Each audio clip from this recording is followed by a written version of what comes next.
বহুদিন ধরে ঘরে পড়েছিল কিছু কন্টেনার, যেগুলো আমার মনে হয়েছিল রং করে ব্যবহার করলে, তার মধ্যে কিছু ডিজাইন করে যদি আমি ব্যবহার করি খুব সুন্দর হবে।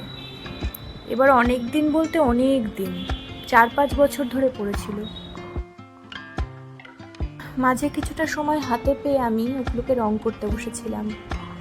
প্রথমে গাঢ় নীল রং ছিল আমার কাছে অনেকটা, সেই রংটা দিয়ে আমি বেস কালার তৈরি করে নিয়েছিলাম। তার উপরে একদম কিছু না প্ল্যান করে আঁকিবুকি কাটতে বসেছিলাম। কিছু কন্ট্রাস্ট কালার দিয়ে ফুল পাতা এসব আঁকতে শুরু করলাম।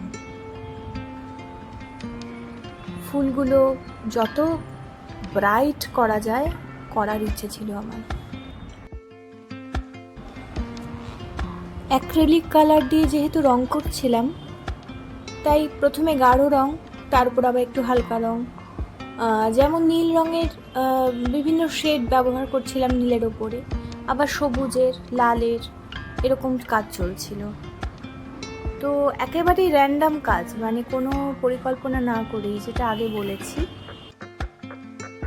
তারপরে মোটামুটি মতো একটা রং দিয়ে তুলি দিয়ে স্কেচ করে নেওয়ার পরে আমি অ্যাক্রিলিক পেনের ব্যবহার করে ওগুলোকে আরও সুন্দর করে ব্যাপারটাকে করার চেষ্টা করছিলাম, মানে ব্যাপারটাকে ডিফাইন করার চেষ্টা করছিলাম আউটলাইন দিয়ে, অ্যাক্রিলিক পেন দিয়ে। অ্যাক্রিলিক পেন যেহেতু উড, মেটাল, যে কোনো কিছুর উপরেই আমরা ব্যবহার করতে পারি, খুব সুবিধা হয় এটা।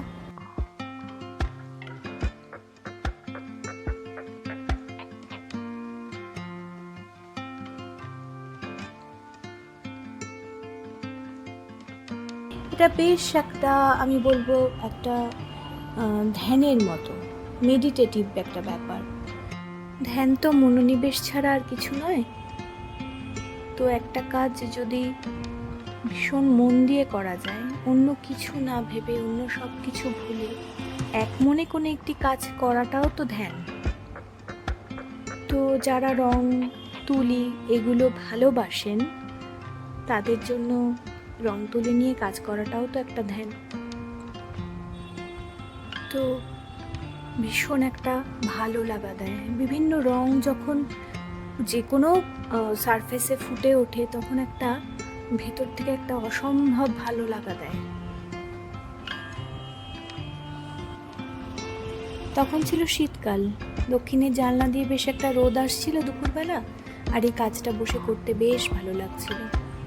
তো এরকমভাবে এই গোল মুখটা দিয়ে, মানে পাত্রের যে মুখটা, তার মধ্যে না আমি এরকমভাবে সার্কেলটাকে একটু ডিফাইন করার জন্য একটা হালকা অরেঞ্জ রং দিয়েছিলাম।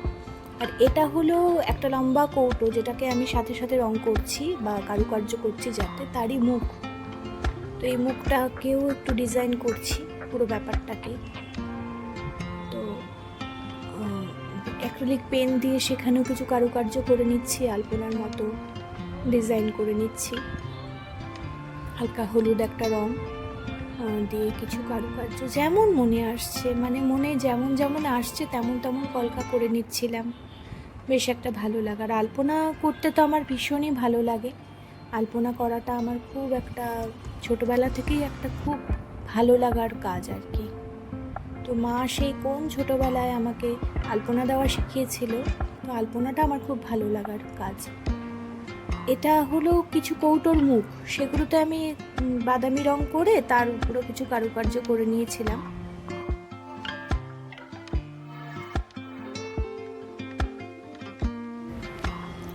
কাজটা শেষ হয়ে যাবার পরে একসাথে রেখে ছবি তুললাম। গোল কৌটোটা আমি দিলাম একজনকে উপহার হিসেবে, আর একটা লম্বা কৌটো যেটা করেছিলাম রং, সেটা আমি রাখলাম আমার নিজের জন্য।